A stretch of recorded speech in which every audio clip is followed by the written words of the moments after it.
Estamos ya con la tercera plática del tercer día del coloquio de orientación matemática. Nos va a platicar Sergio Alcalá de teoría de redes y sus aplicaciones. Y bueno, pues queremos darle las gracias a Sergio, que siempre ha estado pues interesado en los estudiantes y en las dinámicas de los profesores, también siempre tratando de mejorar las cosas. Pues qué bueno que estás aquí para platicarnos, le damos las gracias y bueno, los dejamos con Sergio. Pues, primero que nada, muchas gracias a Efraín que me invitó a este proyecto. Se me hace muy loable este esfuerzo para mostrar qué pasa fuera de la facultad, ¿no? En otras cosas, más allá de las materias, con el objetivo de que puedan orientarse y escoger sus materias. Bueno, yo a lo que me dedico actualmente es a hacer teoría de redes complejas y aplicaciones en el contexto biológico. Entonces, espero que me dé tiempo, voy a ir lo más rápido que pueda, pero si tienen alguna duda en el camino, sin pena, pregunten. Entonces, voy a empezar diciendo que pues, hoy por hoy hay un montón de redes, todo es una red. Tenemos redes de regulación genética, de proteínas metabólicas, redes de estos power grids que son transformadores eléctricos, la internet, el metro, el comercio mundial, todo se puede ver como una red, pero en el fondo hay una teoría matemática que puede describir esto y eso es un poco de los que les vengo a platicar. Entonces, un poco la charla va en este sentido, ¿no? Vamos a hablar de lo que son las teorías de gráficas, un poco de sistemas complejos, voy a mencionar un poco de Big Data y llegaremos a las aplicaciones de la teoría de redes. Entonces, empecemos con una pequeña trivia para todos los presentes que están aquí. Entonces, imagínense que tienen una ciudad de estas, que es Monterrey. Bueno, esta no es Monterrey, pero el nombre es igual en alemán, que está dividida en 1, 2, 3 y 4 regiones y hay 7 puentes entre ellos. Aquí la pregunta es, ¿cómo le harían ustedes para recorrer una vez cada puente y regresar al punto de inicio, ya sea en esta isla o en esta, pero solo recorriendo cada puente una sola vez? ¿Se puede? La pregunta es simple, ¿se puede o no? Es un sí o no. Entonces, ¿quién dice que sí? ¿Quién dice que no? Okay, muy bien, algunos ya saben la respuesta porque este problema se conoce como el problema de los puentes de Königsberg, que es una ciudad. Königsberg significa Monterrey, pero en alemán, ¿no? Y era una ciudad de Prusia, hoy actualmente es una ciudad en Rusia, Stalingrado, y el problema era ¿no? Se había planteado alrededor de esa época ese problema, que era como una trivia entre los matemáticos de la época. Quien finalmente resolvió este problema fue Leonhard Euler en 1736, y lo que hizo fue una forma muy ingeniosa.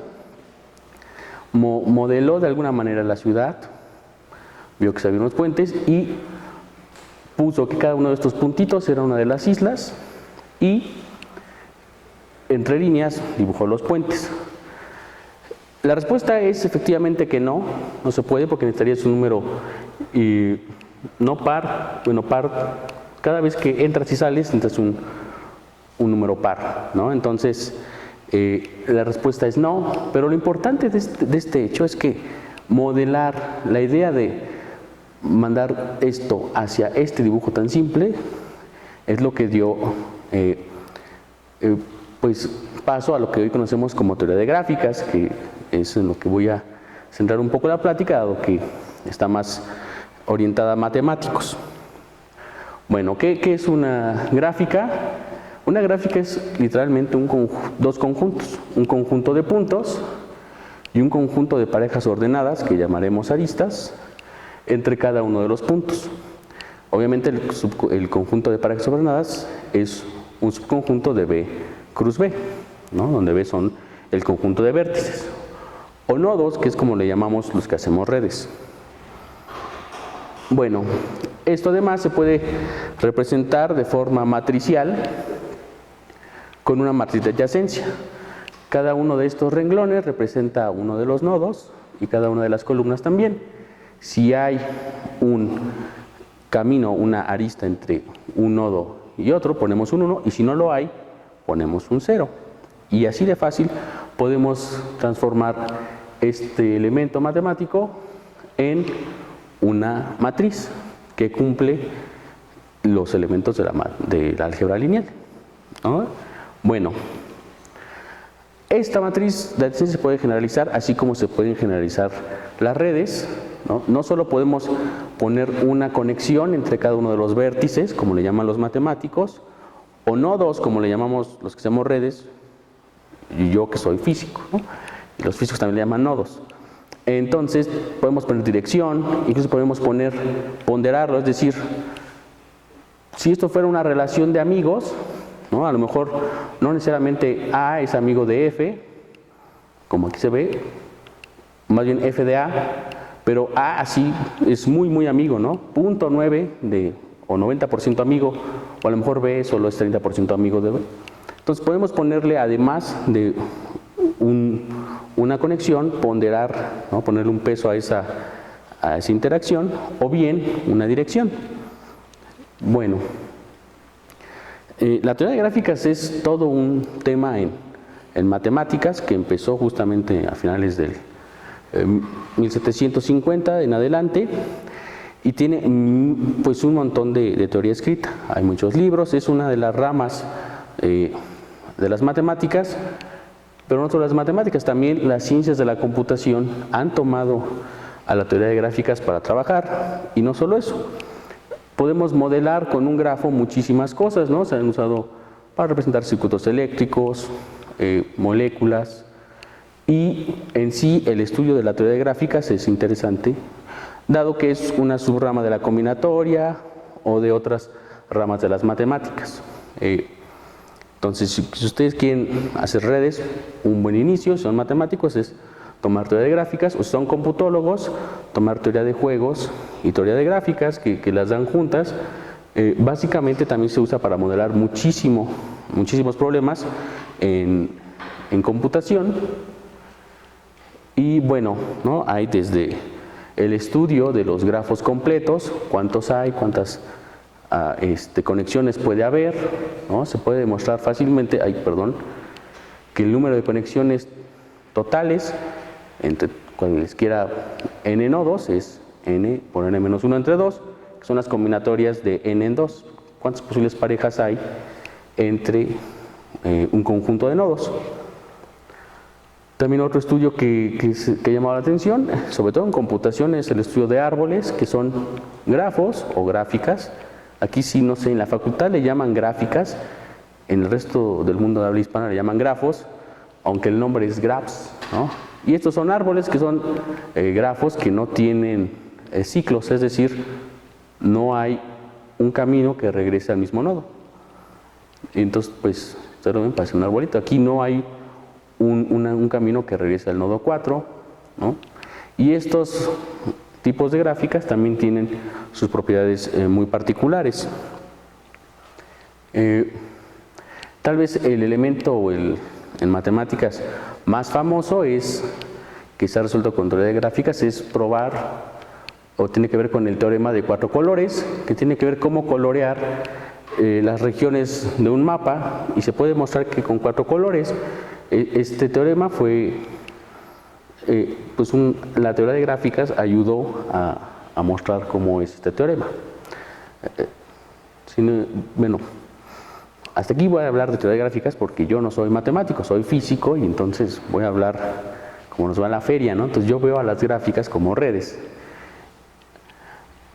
Para 1959, en el siglo pasado, la teoría de gráficas tuvo un boom, un punto crucial. Resulta que estos señores, Paul Erdos y Fred Rengi, publicaron este artículo que se llama On Random Graphs en 1960. Ellos pues eran justo matemáticos húngaros y en Hungría parece que hay una escuela muy fuerte de teoría de gráficas. ¿De qué trata su modelo?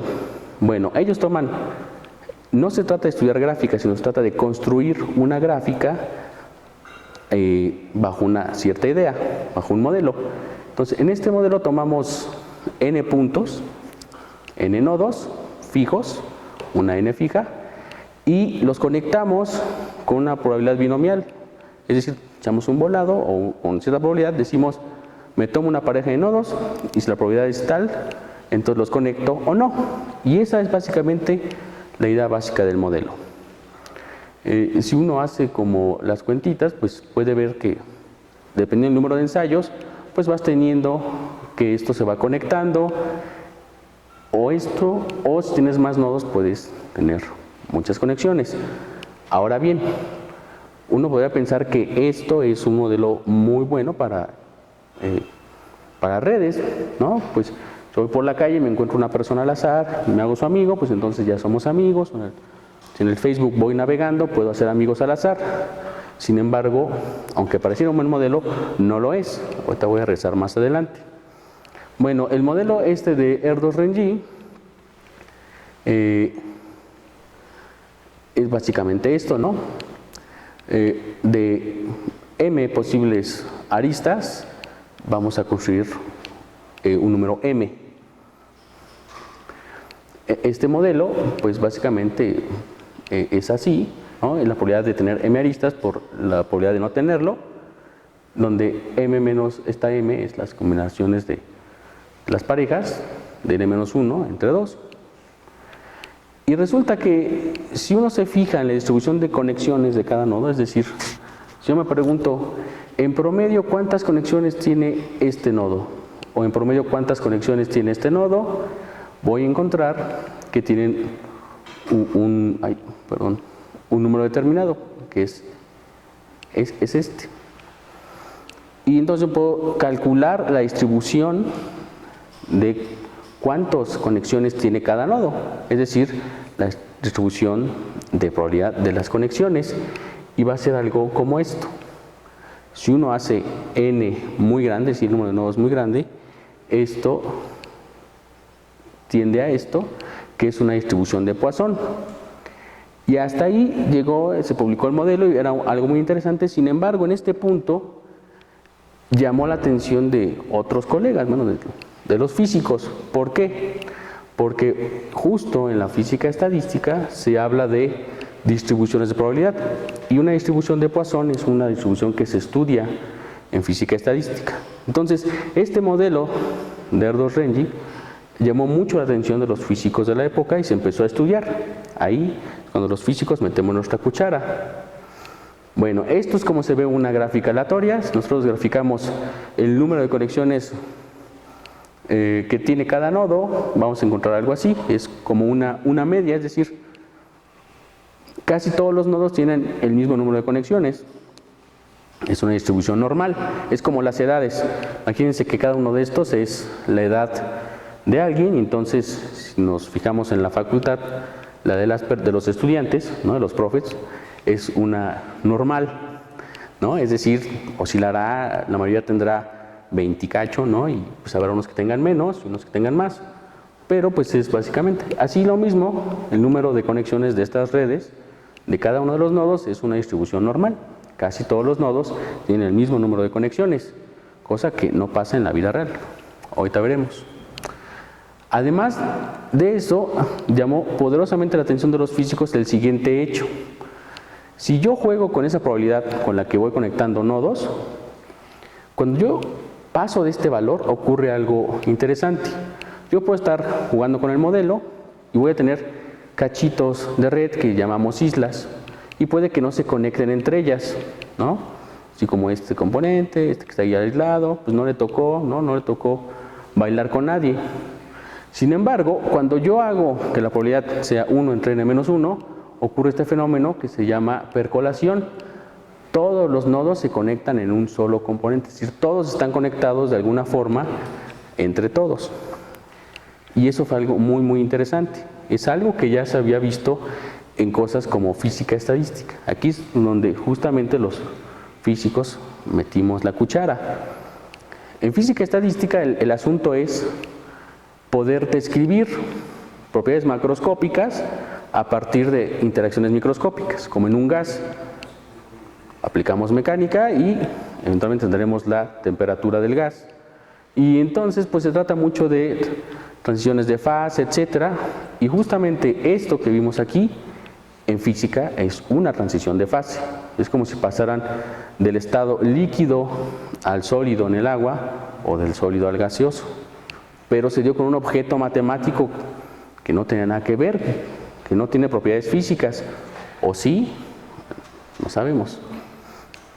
También la teoría de gráficas ya se había usado en física para estudiar redes regulares, ¿no? Como los arreglos atómicos, que son cristales, que son pues puntos muy bien ordenaditos, son redes muy regulares, y pues la idea era justo ver si de ahí había propiedades termodinámicas o físicas que nos dijera, y ahí sí que ocurren transiciones de fase. Entonces cuando este modelo se publicó, pues llamó la atención porque ya había gente trabajando en cosas de física parecidas a eso.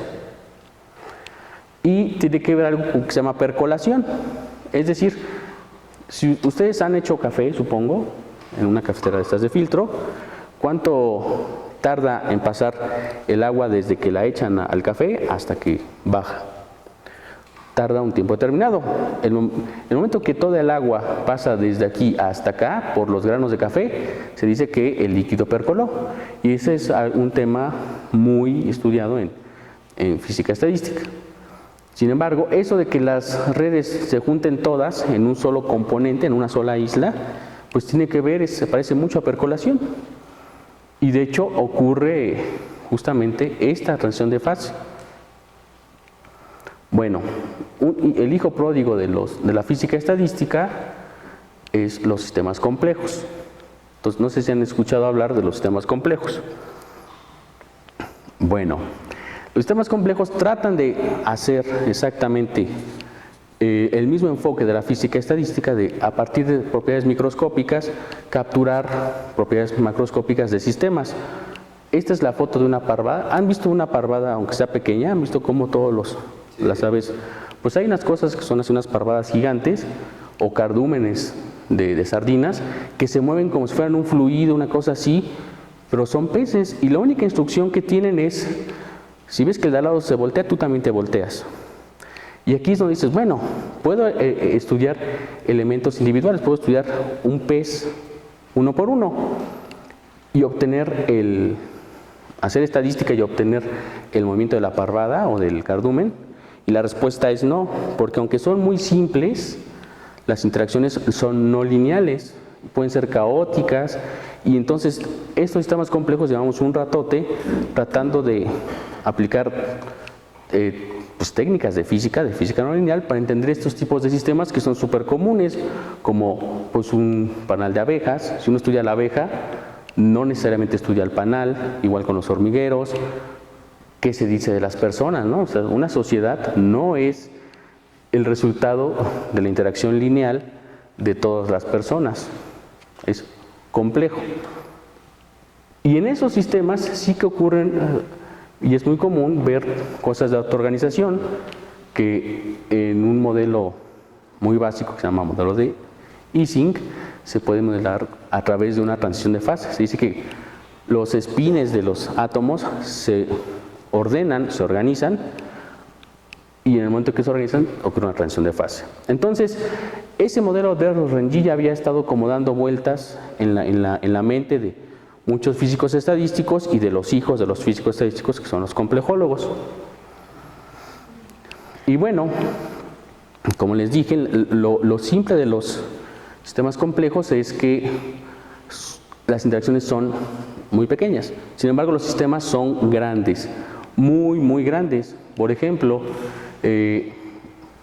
pues en un cerebro puede haber 10 a la 11 neuronas, 10 a la 4 tipos de proteínas, 10 a las 6 routers en una red de internet, etcétera, etcétera. Entonces, algo trascendente en un sistema complejo es quién interactúa con quién. pero lo importante es que también son muchos elementos, por eso tienen propiedades estadísticas. Y entonces, pues, hubo la idea de decir, ok, vamos a modelar sistemas complejos a través de redes, con lo que nació lo que llamamos redes complejas o teoría de redes, que es justamente, yo tengo elementos de un sistema, los modelo como nodos, y si hay una interacción simple entre ellos, pues pongo una arista. Vamos a ver que estas interacciones luego no son tan simples, pero la idea es esa, es modelar sistemas complejos con redes.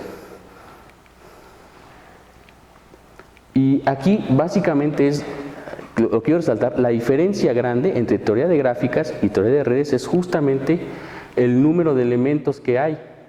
Mientras en una gráfica, como la que se ve en teoría de gráficas o teoría de juegos, pues nunca se pasa de un ejemplo de 100 nodos, o las propiedades se pueden demostrar para gráficas pequeñas. Acá las propiedades estadísticas de las redes no tienen sentido si no tenemos menos de 10 a la 3 o más de 10 a la 3 elementos. Incluso ya no se tiene que visualizar, o sea, ya el problema de colorear la gráfica o de solo verla no tiene sentido. Lo importante son las propiedades estadísticas, y entonces ahí es cuando justamente los físicos estadísticos hicieron la fiesta. Bueno, esto parecía como una buena idea de modelar sistemas complejos con redes, hasta que pudimos verlo en vivo. ¿Cómo? Pues de unos años para acá podemos tener grandes volúmenes de información, lo que se llama Big Data, tanto en ciencias como biológicas, ciencias económicas, finanzas. Hay un montón de información y podemos incluso ver las redes en vivo, como por ejemplo el Twitter o el Facebook. Esas son redes reales. ¿Y qué propiedades tienen? Pues bueno, antes se podía muy fácilmente, ahora ya no. Vamos a ver, pásame, oye Facebook, pásame, o Twitter, pásame los datos, quiero ver cómo es tu red. Y entonces ya no solo teníamos una idea teórica de cómo podían ser las redes, sino podíamos ver en vivo el funcionamiento de estas, hacer experimentos incluso con puros datos. Y entonces nace el concepto de lo que llamamos redes complejas. Una de las primeras redes muy bien estudiadas es la red de Internet. Cada uno de estos puntitos que apenas si se ve es una página web. Y ustedes saben que en una página web le pueden dar clic, irse a otra página web, otra página web. Entonces podemos establecer una relación muy simple entre dos páginas web. Ahora resulta que esta red es enorme y crece todos los días, varía su tamaño, pero se puede estudiar. ¿Cómo lo hacemos? ¿Cómo modelamos esto? Y ahí es cuando justo hay que ver en dónde estábamos parados. Teníamos un montón de datos que vienen de las ciencias de la computación. Teníamos la teoría de gráficas muy formal hasta 1980 que empezó a explotar esto.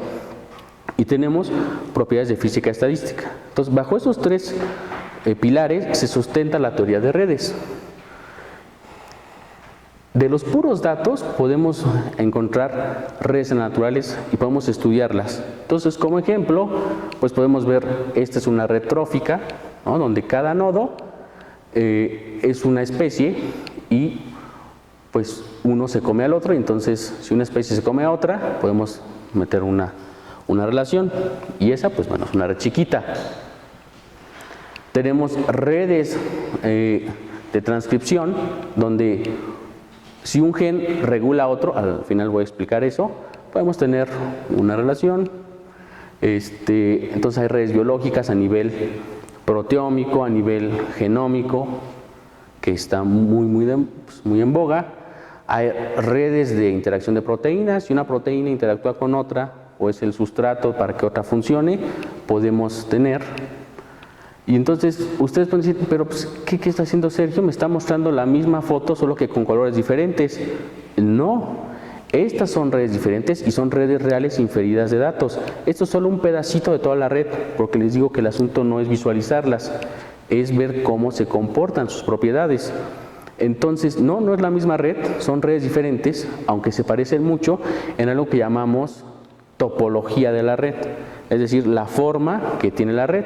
¿Y cómo estudiamos la forma? Pues justamente con propiedades matemáticas.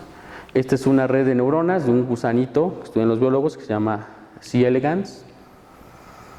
Esta es una red de citas de autores, ¿no? Si alguien publica un libro o un paper y cita a otro, pues entonces hay una relación y resulta que pues hay muchos autores y se citan entre sí.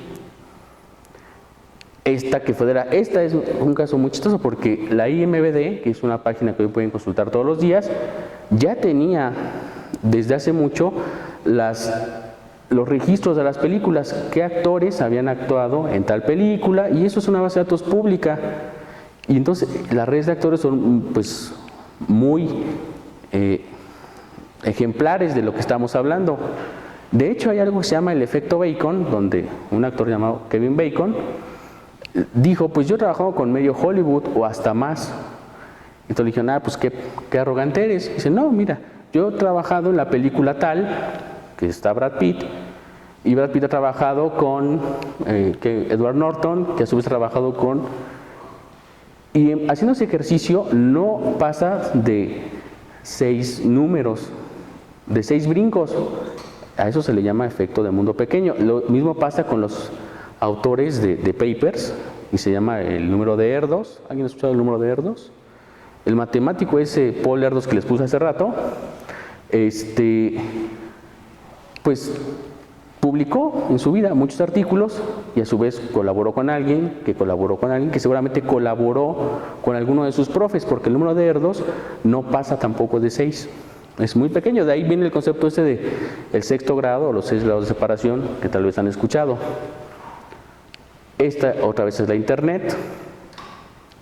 Y bueno, ¿cómo se caracteriza la forma de estas redes? Ahora sí, una red compleja es una gráfica. Yo voy a regresar un poco al principio. Una gráfica es lo mismo, ya sabemos que es una gráfica, ya sabemos que hay redes gráficas diferentes, que se pueden hacer de forma matricial, y podemos calcular estadísticos promedio como el grado promedio de los nodos, es decir, cuántas conexiones tiene uno, que ya vimos que en el modelo de Erdos-Renyi casi todos tienen el mismo. El clustering coefficient, que es básicamente la probabilidad de que si dos cuates son amigos, entonces es probable que esos dos amigos, bueno, si este nodo tiene dos amigos, es muy probable que esos dos amigos también sean amigos entre sí, ¿no? ¿Cuántos triángulos se pueden formar a partir de los triángulos posibles? Esto también es un número que caracteriza la red. Otro es la distancia que hay entre cualesquiera par de nodos, ¿no? Que es justamente este promedio. Y resulta que el efecto de mundo pequeño que había hecho Kevin Bacon y otros sociólogos como Milgram anteriormente, resulta que sí se puede medir en las redes y que sí es real. Por primera vez se pudo comprobar de alguna forma que el efecto de mundo pequeño sí pasa. Y entonces les puedo decir que la distancia que hay de conocidos entre ustedes y alguien que vive en Shanghái que no han visto jamás, no va a pasar de 10 personas, porque el efecto de mundo pequeño crece con el logaritmo del número de nodos. Es decir, si los nodos fueran personas, ya vemos 70 millones de personas, es decir, 7 a la 7, entonces hay 7 personas entre ustedes y esa persona en Shanghái que tal vez ni conocen y le pueden mandar un mensaje. Bueno, cuando se tuvo el Big Data y todo esto, bueno, pues vamos a ver si las redes se comportan como las redes de Erdos-Renyi, ¿no? Entonces la gente, los físicos estadísticos, se pusieron a calcular los estadísticos promedio en el modelo de Erdos-Renyi y compararlo con el de las redes reales. Y, oh sorpresa, no daban lo mismo. Resulta que, bueno, este es un comparativo, ¿no? Entre varias redes, las redes de actores, tiene un número de nodos, de esto, un número de conexiones. Esta Z es la Z que les puse allá, que es P por N-1 para el modelo de Erdos-Renyi, la L promedio, la alfa, y resulta que para nada se comportaban como redes de Erdos-Renyi. Pero lo que sí fue sorprendente es que casi todas tenían los mismos estadísticos. Por ejemplo, la distancia entre cualquiera par de nodos era pequeña. En todas las redes que se midieron era pequeña, a pesar del número de nodos y el número de conexiones gigantescos. Y eso llamó mucho la atención, ¿no? Estos son más comparaciones. Y lo pongo así porque, en serio, hay mucho, o sea, justo que podamos tener tantos datos nos hace poder medir esto. Es como si fueran nuestros experimentos para la gente que hacemos redes. Entonces, al final de cuentas, además de los estadísticos, lo que caracteriza a una red compleja es la distribución de vecinos, es decir, cuántos vecinos en promedio tiene, ¿no? Entonces, pues se puede ver que en algunas, compararlo con esto, ¿no? Esta es la de Erdős-Rengyi, ¿no? Donde tienes una media, casi todos los nodos tienen unas conexiones, pero resulta ser que la mayoría de las redes reales como estas no siguen un modelo de Erdős-Rengyi, siguen una distribución de cola larga que se le llama, incluso a veces un power law. Es decir, eso del power law es algo que ya había visto la gente en sistemas complejos hace mucho tiempo. Supongan que este es cuánto dinero tienen y esto es cuántas personas hay con ese dinero. ¿Ok? Entonces, aquí hay como 0 y aquí hay como 1000, ¿no? O pongan logarítmicamente. Entonces, pues supongamos que esto va así grandote, millones de pesos, ¿no? Que está como por acá. ¿Cuántas personas tendrán ese dinero en el mundo? Pues unos 3 o 4, ¿no? Carlos Slim y no sé qué.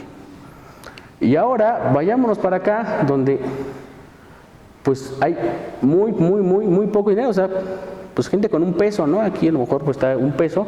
¿Cuánta gente hay con un peso en la bolsa? Pues un montón, ¿no? Millones. Y en medio hay todo esto. Y incluso estas distribuciones se han medido, ¿no?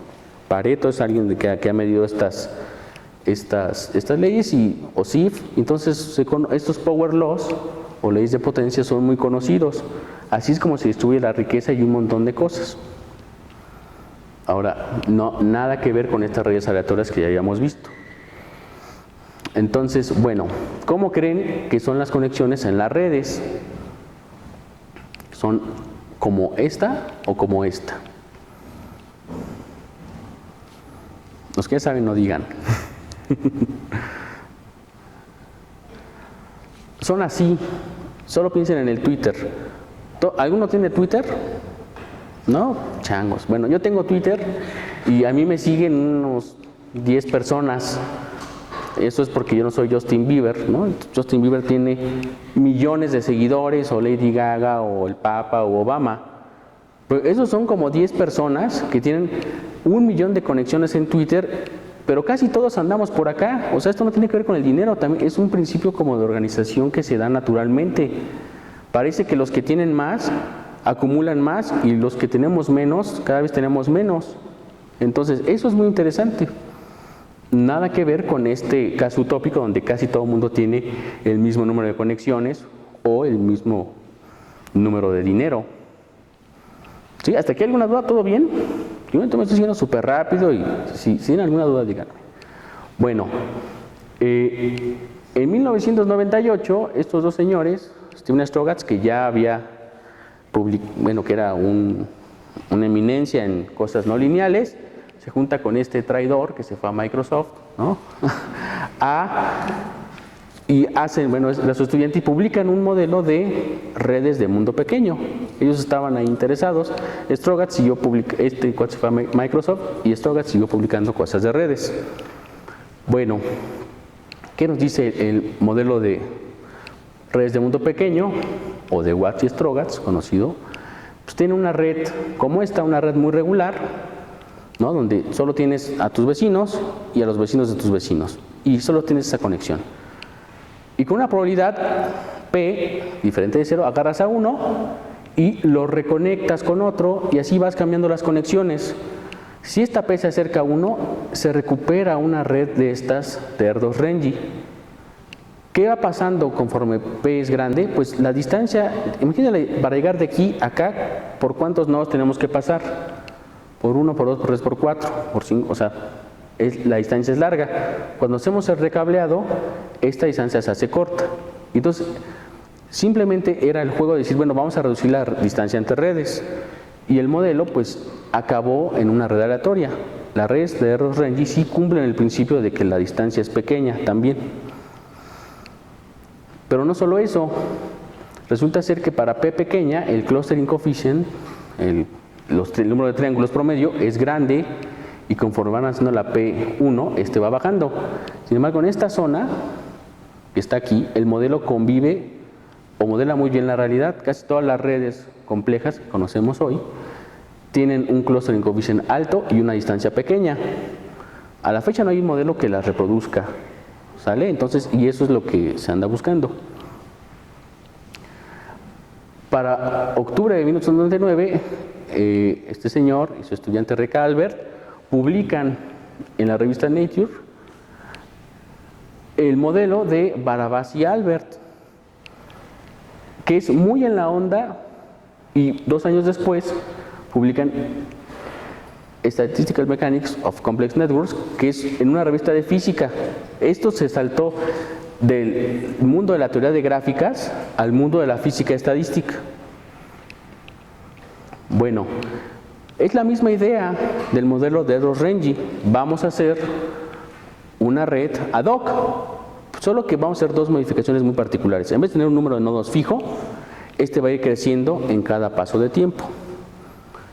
Y en vez de tener una probabilidad P simple, vamos a hacer que la probabilidad de conectarse con cualquier nodo sea proporcional al número de vecinos que tiene este. Normalizada. Entonces, si alguien tiene más conexiones, es más probable que me reconecte con él. Y así voy haciendo crecer la red. Y la sorpresa, la red dio como resultado una distribución de conexiones muy parecida a las redes reales, un power law, una ley libre de escala. De hecho, se dice que una red es compleja si puedes ajustarle un power law de estos a la distribución de grado y te da entre 1 y 3. Y ese fue el boom. A partir de esto, teníamos los datos, teníamos la física y teníamos que todo podía modelarse con una red. Y entonces justo se dio esto es lo que les digo del modelo de Barabás y Albert, se dio todo el mundo de aplicaciones que podemos tener. Entonces hay un montón de gente trabajando en esto. Barabás de los principales, Mark Newman, que es una persona que tiene muy formal en la teoría de redes. Él es físico estadístico, él es físico estadístico, él es físico, todos son físicos estadísticos de formación, pero hoy por hoy hacen redes, ya son redólogos. Entonces, ¿no? Este es Vítor Latora, que pues es de las personas más importantes en Europa sobre este tema.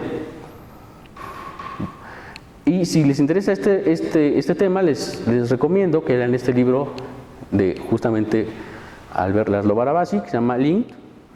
Lo pueden encontrar en PDF, si me escriben se los paso en PDF, o lo pueden comprar. Vale la pena comprarlo, es un libro cortito que pueden leerlo y es muy ameno. Lo que tiene el señor Barabasi es que es muy buen expositor. Él ha sabido llevar la teoría de redes a todos lados. Y bueno, hay una propiedad muy particular que es la que yo trabajo, que es modularidad en estas redes. Es decir, las redes en sí no solo tienen pues una distribución de grado, de power law, un clustering coeficiente alto, una distancia corta, sino también los nodos se agrupan en lo que se llama comunidades. Por cierto, se llaman comunidades porque los sociólogos, aunque no habían matematizado esto, ya habían descubierto muchos conceptos. Entonces, una comunidad en un grafo es un conjunto de nodos que tiene más aristas entre sí que con otros grupos. Entonces, aquí es como muy fácil de verlo, y resulta que las redes reales también se comportan así. Ay, perdón, ¿no? Ahora, ¿será lo mismo con las redes biológicas? ¿Pasará esto? Pues resulta que sí hay nodos que se regulan unos a otros mucho más. Y entonces, pues ese es el tema que yo trabajo. Hoy por hoy lo que va la teoría de redes es que, pues bueno, es interesante tener una red en un solo plano, pero ¿qué tal si ahora ponemos varios planos con varias redes y definimos aristas entre sí? Esto pues lleva la teoría a otro nivel y lleva a una modelación mucho mejor de los sistemas, pero vuelve a la teoría, en vez de matricial, una teoría de álgebra lineal, la vuelve una teoría matricial. Ahora en vez de, tensorial, perdón. Ahora en vez de tener matrices de adyacencia, tenemos tensores de adyacencia. Bueno, y por último les quiero platicar de dos aplicaciones muy reales. Una son las redes de regulación genética y otro es un ejemplo social que traigo en un video. Entonces, voy a platicarles rápido sobre este proceso. Miren, esto es como realmente ven la regulación genética de los biólogos. Es una cosa muy, muy complicada que depende de varias capas. No lo voy a exponer aquí.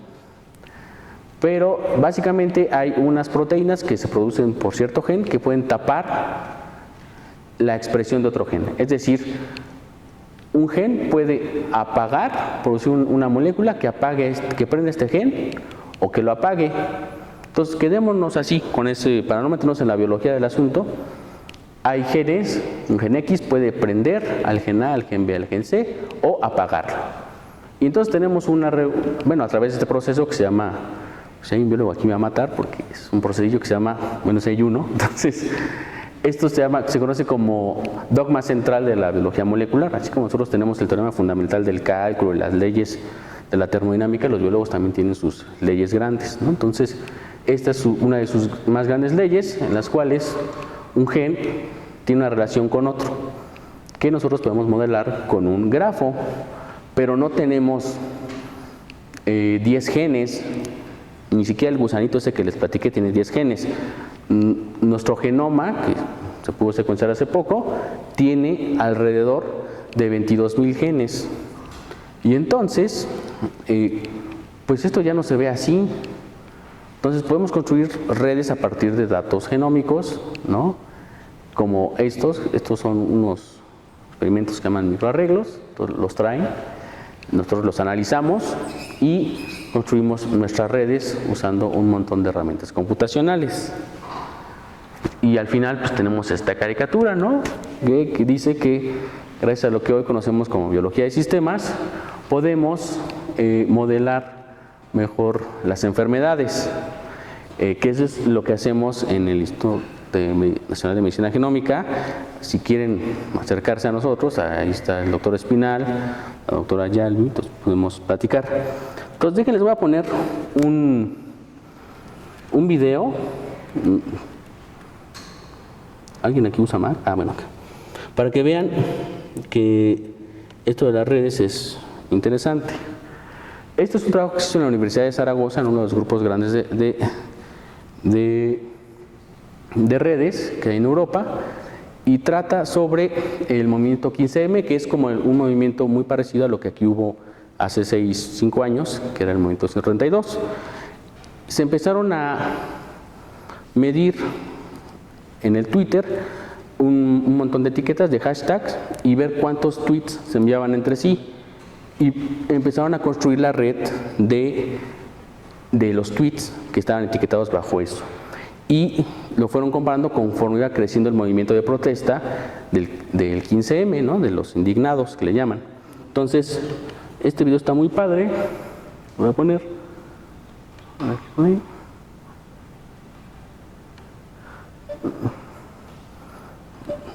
Déjenme ver si le puedo subir.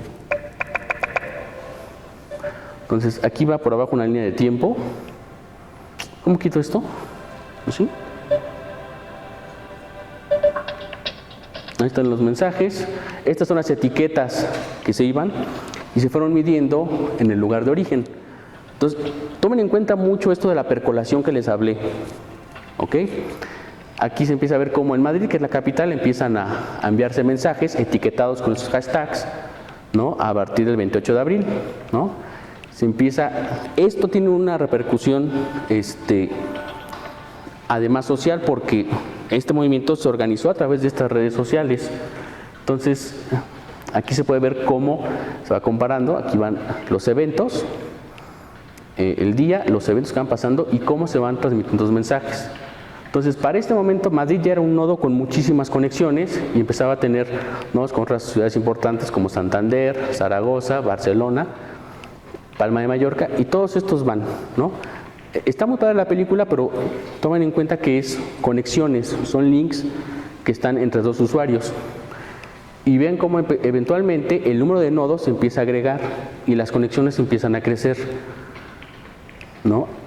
Para el 8 de mayo ya había, esto se hace en las noches, ¿no? En las redes en las noches, por eso le pongo oscuro, crecen, o sea, hay un montón de tweets que se mandan. Y entonces empiezan ahí y vean cómo el tamaño de la red y las conexiones ya empieza a ser mucho, mucho más grande. Y va correspondiendo con las protestas que se van organizando. Para el 12 de mayo ya es una red más o menos estable, ¿no? Podemos estar viendo que se mensajean todo el tiempo y los nodos empiezan a crecer en número de conexiones.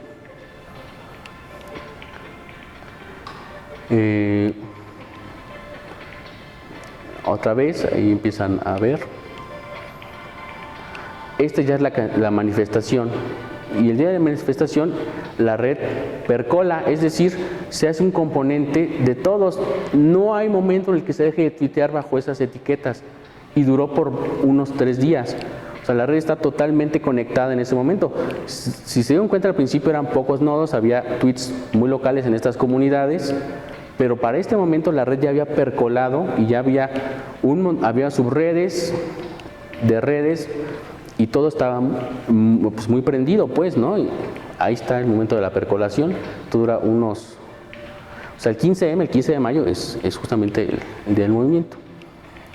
Aquí los desalojan a la acampada del sol, se siguen mandando un montón de mensajes. Y todo este estudio se tiene muy bien, o sea, el video es lo de menos, es una película muy bonita, pero el estudio pues, está en un paper y tiene tiene el análisis de comunidades, tiene las centralidades de esta red, la metodología con la que la construyeron, y es un trabajo muy bonito que justo retrata un movimiento social a través de una red compleja. Entonces creo que ya va a acabar. El video no dura más de 6 minutos, pero nos retrata 30 días que se vivieron en España. Ahí está un poco. Entonces creo que todavía tenemos tiempo, entonces vamos a sacar el video. ¿Tienen alguna pregunta? A ver, voy. Déjenme. Bueno, ya para acabar. Bueno, tú. ¿Cuál es el camino que necesito llevaría para tomar esto? Ok, lo primero que tienes que hacer es pues, fortalecerte en las matemáticas, tomar muy bien física y estadística, ¿no? ¿Por qué? Porque te va a dar las herramientas para tener esta visión de sistemas complejos. Después, si puedes tomar alguna materia optativa de sistemas complejos, como la que da Sergio Alcalá, o sea yo, modelación computacional de sistemas complejos te ayudaría, y tomar teoría de gráficas, o bien tomar un curso de redes complejas, que también doy yo, ¿no? Entonces, aquí como pueden ver me vine a hacer autopromoción, porque a pesar de todo no hay mucha gente de esto, hay más gente en biología, pero en física el interés básico no es hacer aplicación, sino hacer modelos, ¿no? Todo el mundo anda buscando así el modelo de Mateo Cetal que describa las redes complejas. No sabemos si eso pase, es probable que no, pero las aplicaciones hay más en biología, hay mucha gente haciendo esto, entre ellos yo. Entonces, aprende a programar súper bien. O sea, lo que tienes que hacer es aprender a programar, teoría de gráficas y física estadística. Ese es el camino que tendrías que seguir para poder interesarte en este tipo de cosas. Ok. ¿Más dudas? Sí. En este caso, ¿qué son los nodos? ¿Usuarios? Los nodos son usuarios. ¿Y los links? Si tuitearon algo bajo el hashtag eso a otro usuario, lo pintas. Ah, ok. J. Espinal Ajá. tuitea a @Sergio Alcalá, no sé qué, hashtag acampada, ¿no? Y ese es el tweet que minas. Solo el tweet que está etiquetado con la etiqueta y que va de un usuario a otro. O sea, los que tenían el hashtag sin tener un usuario de destino, no se tomaban en cuenta. Sí, no.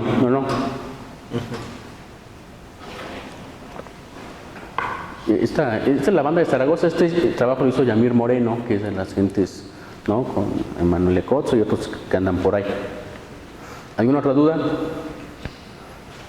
no sé si tenemos que me llamaba la atención en alguna parte de los datos, donde mencionaba lo de las redes complejas, que varía básicamente en el número de nodos y vínculos que hay, ¿no? Por ejemplo, lo que estaba yo reflexionando es que en la parte de la red decía que, bueno, ahí decía por un A ver, acá ejemplo, pongo la presentación si quieres.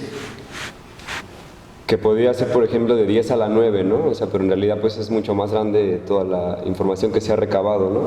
Sí, o sea, Entonces, cada vez tenemos sí. más. Entonces yo me preguntaba, o sea, igual se podría establecer una relación respecto a la cantidad de personas que viven en el planeta Tierra y la relación que tiene, o sea, tratando de establecer las que no tienen, por ejemplo, acceso a Internet y las que nunca han creado, o sea, hacer todo un modelo, incluso, pues para Sí. tratar de analizar esta situación, ¿no? Esa es la idea, pues. Ajá. O sea, esto describe muy bien sistemas sociales, como lo acabamos de ver. Entonces, ver si a las redes nos dicen algo de los temas sociales, de los temas biológicos, es justamente la idea que estamos tratando de hacer algunas personas. Sí. ¿No? Entonces, seguro, si tú planteas bien tu modelo y defines bien quiénes son tus nodos y cómo interactúan en ellos, puedes echar a andar esta maquinaria y entonces tal vez predecir algunas cosas. Tal vez no, o sea, no quiero decir que Sí, sea la que panacea siempre esto, vaya- ¿no? Tampoco lo es. Sí. Y bueno, ya por último, hace poco que nos hicieron el examen diagnóstico de Ah, sí, de sí, la sí. carrera, y había un texto que hablaba de vida virtual, precisamente de pues, modelos que modelaban biológicamente, ¿no? En las redes. Pero me llamó la atención que decía que incluso en esta vida virtual empezaban a surgir virus y todos seres así como si fuera toda la organización de la vida, pues ya la vida biológica, ¿no? Como tal. Entonces mi pregunta es, los virus y bacterias los virus y todas esas cosas que llegan a surgir cibernéticamente, ¿son creados por el hombre o de alguna manera pueden desarrollarse solos? Es una gran pregunta, ¿eh? Yo no sé, pero lo que sí te puedo decir es que hay todavía aquí hay biólogos presentes que te pueden responder mucho mejor que yo, pero la respuesta, o sea, hay un debate entre si los virus son vivos o no. O sea, es una cosa de debate, yo no lo sé, ¿no? Y sobre la inteligencia o la vida artificial, la puedes modelar en la computadora y vaya que sí se parece, pero de ahí a que salte a la vida real, no lo sé. O sea, ¿cómo? Esa es la gran pregunta, ¿no?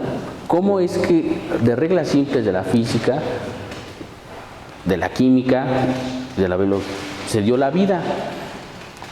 La vas seleccionando, es un misterio, pues, o sea, es de las preguntas abiertas, más abiertas en Claro. ciencia que hay, ¿no? Sí, porque incluso ahí mencionaba que pues ya es una disciplina que le atañe tanto hasta de filosofía y ya, o sea, ya es muy Sí, disciplinario, sí.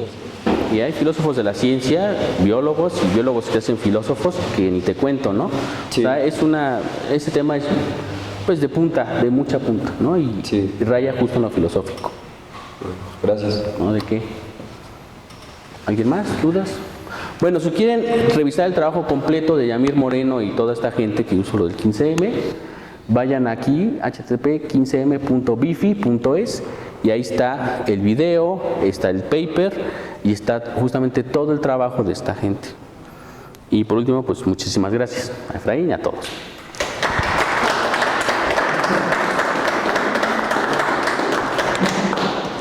Oye, una última pregunta, ¿se puede? Sí, claro, adelante. Oye, respecto a la noción de gráfica, ¿hay alguna posible generalización respecto al número de dimensiones? Sí, es lo que justo lo acabo de... Perdón, ¿eh? No te preocupes. Esto. Hoy por hoy, no en teoría de gráficas, porque justamente es una cosa mucho más formal, más bien lo que le han entrado a esto de los multilayer son los físicos, ¿no? Ya redólogos, o sea, están los físicos estadísticos, los complejólogos, los redólogos. Ahora le han entrado a esto de definir un grafo, ¿no? Una gráfica, no te preocupas si es planar o no, simplemente la pones en un plano y construyes varios planos con redes. Y entonces ahora en vez de tener una matriz de adyacencia, tienes un tensor de adyacencia. Entonces justamente lo único que haces es pasar tu teoría matricial, lineal, a una teoría tensorial, que también es lineal. Y esa es la generalización en n dimensiones, y esto es nuevo, o sea, tiene no más de 5 años que se están creando estos modelos e implementando, y ahorita todo el mundo quiere aprender esto para modelar. Oh. Pero sí la hay, o sea, es tensorial. Ahora en vez de tener una matriz de adyacencia, tienes un tensor de adyacencia, que puede tener n dimensiones. ¿Alguna duda? Bueno, pues muchas gracias.